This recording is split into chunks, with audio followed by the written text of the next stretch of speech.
The transmission cut out. Her map was shredded, her extraction team dead, and enemy patrols swarmed the valley below. Any other soldier would have surrendered. But she wasn't just any soldier. It was 3 a.m. hours when the Black Hawk dropped them. Just beyond the ridge, a tight-knit team of 6 Ghost's elite operators trained to move through shadows and vanish before dawn. Among them was her, the only one who didn't speak unless absolutely necessary, the one who'd trained in Arctic silence and jungle heat, who'd never once failed to extract the target. Her name didn't circulate in reports, but in the field. Whispers of her existed under code names and cold fear. The mission was dubbed Operation Ghost Echo. A high-value informant embedded deep in a rogue state was ready to defect. He had intel on chemical labs, weapons shipments, and compromised officials. Her team's task, retrieve him alive and disappear without trace. But as they descended the final ridge, the plan disintegrated before it even began. There was no time to react. The sky split open with tracer rounds.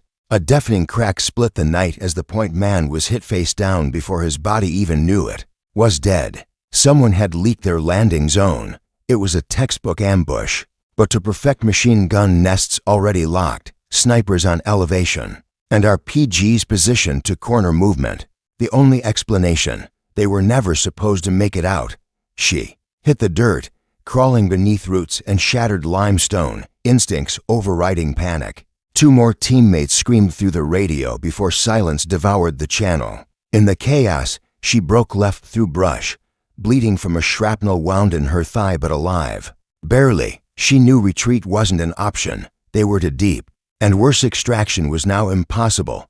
With radio contact severed, she was officially off mission, a ghost with no way back. Some might say survival would have been enough at that point. But she wasn't trained to survive. She was trained to finish. She moved by memory, recalling every topographic line from the briefing. The rendezvous point was 11 kilometers east, through dense terrain, and crawling with patrols. But that wasn't her next move. She had a gut feeling, the kind that had saved her before that. The informant was still alive. And watching this nightmare unfold from the shadows, sliding into a camouflaged creek bed, she patched the wound with gauze from her vest, biting down on a leather strap to stay quiet. She had no morphine left. One of the dead team members had the medical kit. Her hand hovered over his body hours later, before she made herself look away. No time, no tears, no goodbyes. By midday, she had already evaded to foot patrols, 1 drone pass, and a pack of dogs that caught her scent, but lost it when she submerged herself in a mud pit, holding her breath under reeds until her lungs screamed. She knew the area well. She'd memorized its rhythms. But even knowledge wasn't enough now. She was being hunted, and somewhere in those hills, so was the package she was sent to retrieve. Night fell again, casting the jungle in a distorted quiet. She climbed to a ridge to get signal. Nothing. Static. She tried her emergency beacon. Damaged. She wasn't surprised. Nothing was accidental.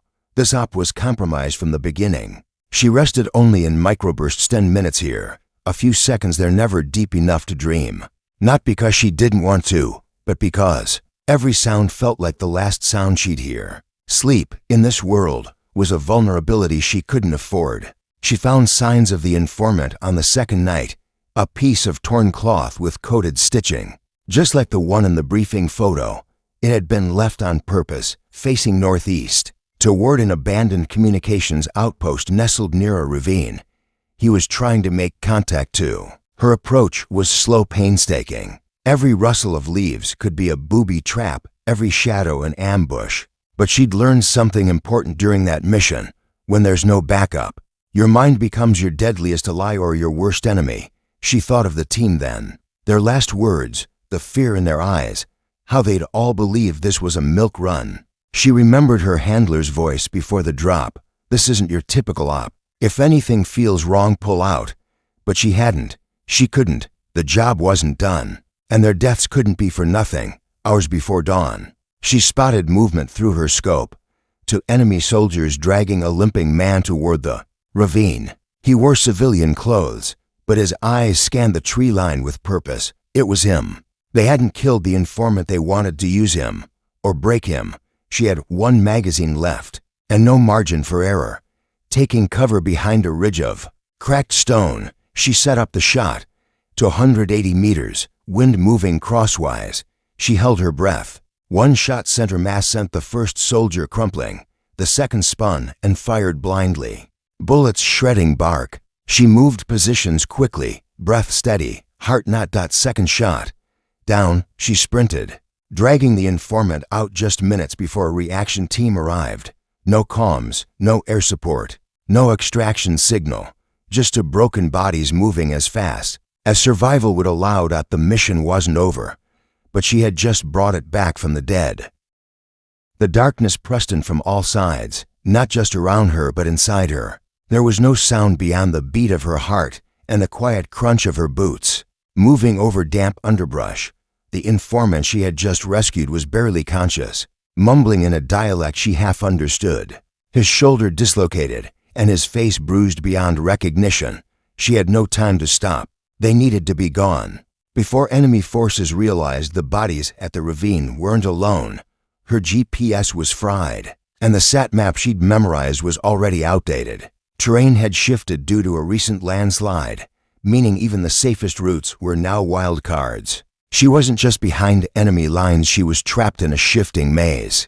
With an injured asset and no outside help, the 36 hours that followed became a study in endurance, pain, and the raw will to keep breathing when everything begged her to quit. The heat was merciless during the day, humidity suffocating her lungs, the air thick enough to drink. At night, temperatures dropped sharply. The jungle turned hostile in a new way. Creatures rustled in the dark, and every snapping twig sounded like a gun cocking. The silence was maddening, yet it was her only protection. Silence kept them hidden. Silence kept them alive. The man she'd rescued, codenamed Wraith, was no ordinary asset. She realized quickly he wasn't just a target of interest. He was a former operative turned deep cover spy. Every few hours, he would regain just enough strength to mutter useful information. Which ridgelines to avoid, the radio frequencies enemy patrols used, and the location of an old field shelter the agency had burned a decade ago. It was a gamble, but it was something, and it was better than nothing. They moved slowly, crawling when necessary. She used vines to fashion a makeshift sling for his arm, and forced him to drink from a filtered straw attached to her canteen. Her own supplies were nearly depleted to protein bars, a half tube of glucose gel, and a cracked iodine vial for water purification. Every time she took a sip, she imagined how many more hours she had left before her body gave out. Once, around hour 15, they were nearly spotted. An enemy patrol of 5 men came within 20 feet of their hiding spot. She pressed Wraith flat to the jungle floor, covering his mouth as he coughed blood. The soldiers lingered, talking, laughing, smoking something pungent that cut through the wet air before moving on.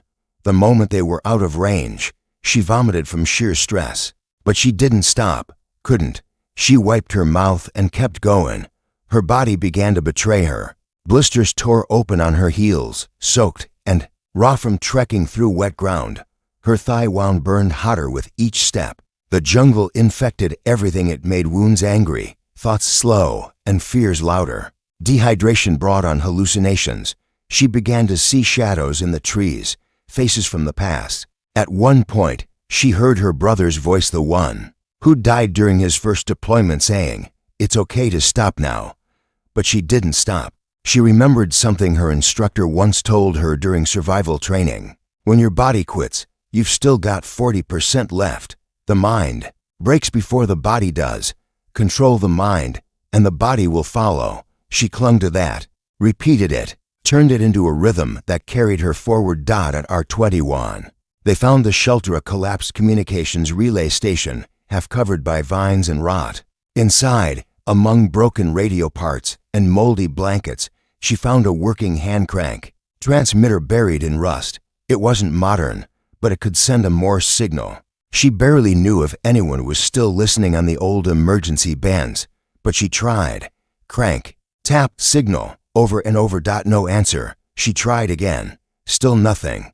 The informant was delirious now, slipping in and out of consciousness. She packed dirt around him to keep him warm. and used what little energy she had to dig out the transmitter and drag it closer to higher ground. On the third attempt, R24, she received a faint burst of static, a reply to words. Location locked. She collapsed then, just for a minute, just long enough to cry silently. There were still dangers. A team was coming, but that meant waiting, hiding, surviving the next 12 hours with enemy patrols tightening their grid. She used every trick she'd learned, made dummy footprints, laid misleading trails, hung strips of clothing to redirect attention. She didn't sleep. She didn't rest. The final confrontation came when two hostiles breached the edge of the shelter during the final hour before extraction. She hadn't heard them approach, her senses dulled from exhaustion, but Wraith's hoarse whisper saved her life. She reacted on instinct, slamming one soldier against the wall and stabbing the other in the neck with a broken antenna. Shaft, no time for a clean fight, no room for mercy. When the extraction finally arrived, an unmarked, low-hovering bird flying black under moonlight, she didn't wave or call out. She simply lifted a flare, lit it, and dropped it behind her as they moved to the clearing. She didn't look back. She'd made it. No backup, no way out. And still she got him home. Dawn came with a heavy fog that blanketed the jungle like a veil, giving everything an eerie, muted glow. Her hands shook as she adjusted the scope on the dead soldier's rifle, her own weapon having jammed the night before during the close quarters ambush. She had one bullet left. The informant, still unconscious beside her, murmured a name, something she couldn't make out. His fever had worsened overnight. Infection was setting in, and his pulse was faint. The intel he carried locked in a capsule implanted under his skin was the reason they were both still alive. But not for much longer. If she didn't move now, they'd both die in the next 12 hours. She checked the terrain one last time. The extraction signal she sent through the Morse transmitter had likely been intercepted.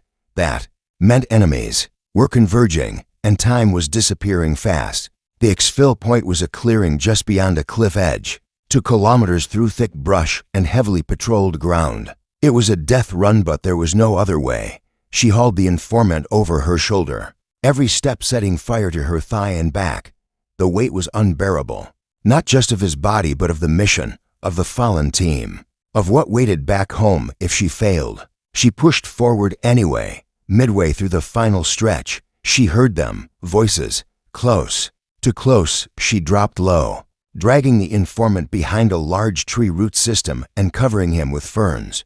3 enemy scouts emerged from the fog, sweeping the area with flashlights and silenced rifles. One paused, looked around, moved closer. She couldn't fire one shot and she'd give away her position. So she waited, every breath calculated, every muscle locked. The soldier stepped over her leg without realizing it, just inches from discovering them. She could smell the tobacco on his breath. He turned his back. She moved. Silently, she rose behind him, wrapped her arm around his throat, and brought him down without a sound. It wasn't clean, but it was fast. The other two never noticed. She pulled the body into the brush and crawled back to the informant. Her hands were trembling from adrenaline. Her mind was locked in cold focus. The clearing appeared like a mirage. Through the trees, it was wide, quiet and too exposed. She paused just at the edge, scanning the perimeter. That's when she saw them. 2 enemy sharpshooters positioned on the upper ridges, waiting for movement. They'd anticipated the extraction. There would be no clean getaway. She had to improvise. She moved along the tree line, circling wide, careful not to break any branches. She found a rock formation with a partial line of sight to one sniper's nest. From this angle, she could maybe take out one, but just one. The other would have a clear shot the moment she moved. She didn't hesitate. She laid the informant flat behind the rock, used her own torn shirt as a makeshift signal flag, and then whispered, "This is it. Stay quiet. I'll get you on that." Bird. She lined up the shot. Held her breath. Fired. The first sniper fell backward, slumped against the rocks. She moved instantly, zigzagging through brush as bullets tore through the air around her. The second sniper had opened fire, but his angle was limited. She ducked behind trees, used smoke grenades salvaged from her dead teammates' gear, and sprinted toward the extraction point, her body screaming with every step. Then she heard it. The low, thunderous chop of rotor blades. The extraction chopper pierced through the fog, descending fast with side gunners scanning the terrain. She burst into the clearing, arms signaling, body limping, face caked in blood and dirt. One of the crew reached out as she dragged the informant toward the open hatch. Shots rang out. The sniper had relocated. A bullet grazed her shoulder. She didn't stop. Another shot ripped through the air. Embedding into the side of the chopper, she shoved the informant into the arms of the crew, then turned, rifle raised, returning fire with what little she had left. The sniper dropped from the ridge seconds later, struck by covering fire from the gunner. It was over. She collapsed just as the bird lifted off, holding onto the doorframe with one hand as the jungle fell away beneath her. Inside, medics swarmed the informant. One of them looked at her and said, "You're lucky to be alive." She didn't answer. Instead, she reached into her vest and pulled out the capsule she'd extracted from the informant's body. During the wait, using only a field knife, a sewing needle, and grit, she handed it to the commander on board and simply said, he had it. Mission complete. Back at the base, debriefs would go on for days. She wouldn't say much. She never did. But the operation's success would shift entire strategies. Intelligence gathered from that capsule would dismantle trafficking rings, expose corrupt officials, and save countless lives. And yet, her name would never appear on any report. The mission was never about glory. It was about finishing what she started, even when backup never came, even when the way out didn't exist. Because some missions aren't survived, they're endured.